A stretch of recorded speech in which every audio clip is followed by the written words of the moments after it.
नमस्कार, मैं गोपाल मंडल। मेरा YouTube चैनल लाइव ट्रैकर में आपका स्वागत है। दोस्तों, गुरु का वाणी, संतों का वाणी में एक ऐसी शक्ति होती है जो कि जिंदगी को बदल देती है। बिगड़ा हुआ काम सफल हो जाता है। तो ऐसी बातों से जुड़ी हुई, ऐसी वाणी से जुड़ी हुई मैं एक छोटी सी कहानी बताना चाहता हूं, जिस कहानी के माध्यम से आप लोगों को एक सीख मिलेगी। वह कहानी है सांप और मेंढक की कहानी। एक संत, एक साधु एक तालाब के किनारे कुटिया बनाकर रहते थे और उसी तालाब में एक सांप और एक मेंढक भी रहता था। साथ में ही रहता था, मेल जोल कर चलता था। और वह संत, वह साधु ने उस तालाब में प्रतिदिन स्नान करने के लिए जाते थे। जब वह स्नान करने के लिए जाते थे तो देखता था कि एक सांप और एक मेंढक उस तालाब में है और दोनों से बड़ी दोस्ती है।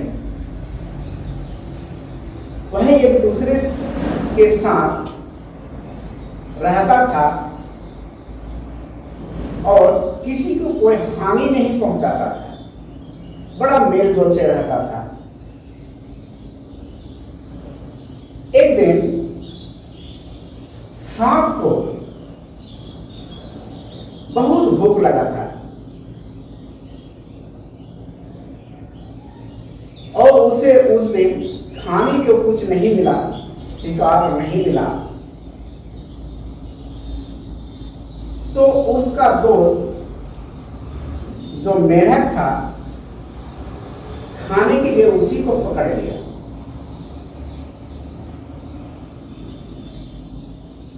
मेंढक दर्द से चिल्ला रहा था कि हमें बचाओ बचाओ बचाओ बचाओ। उसे छुटकारा पाने के लिए छटपटा रहा था। दर्द से कर रहा था। ठीक उसी समय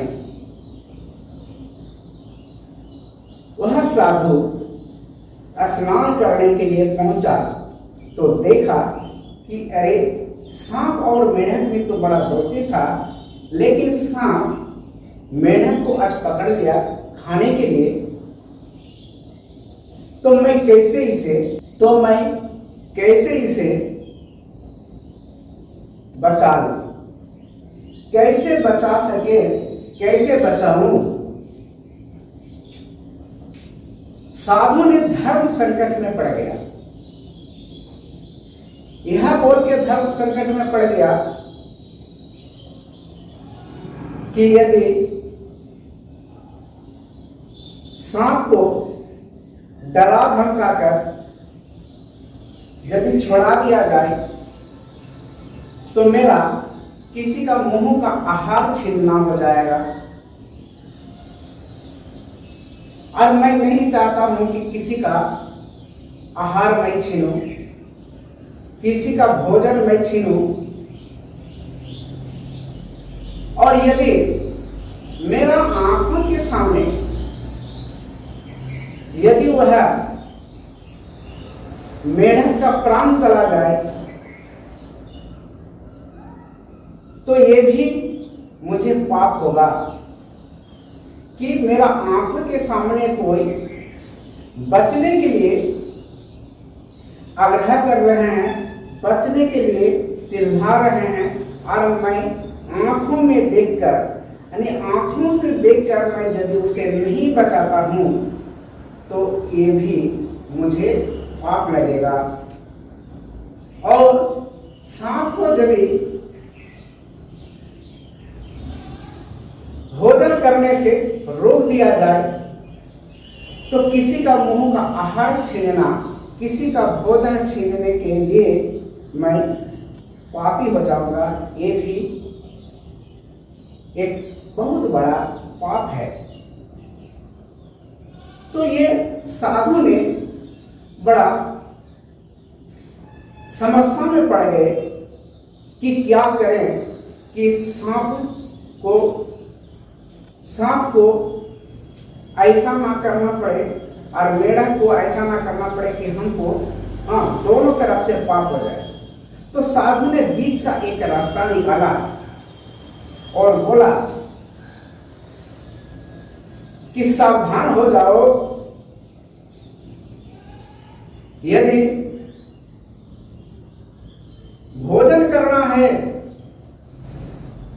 तो सावधान हो जाओ। मेढक को कहते हैं यदि बचना है तो सावधान हो जाओ।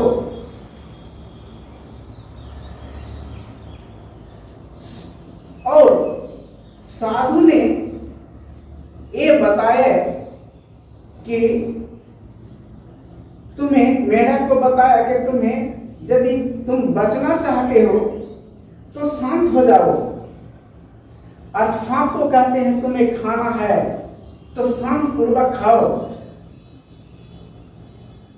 ये सुनकर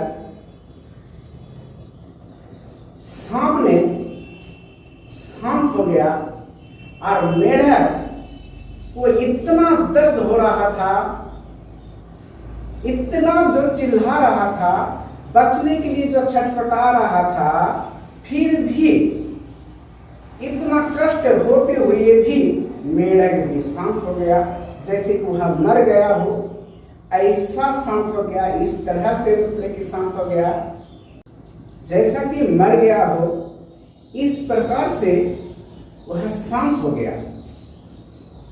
तब सांप ने सोचा, अरे मेढक तो मर गया तो मैं खाऊंगा तो बहुत आराम से खाऊंगा,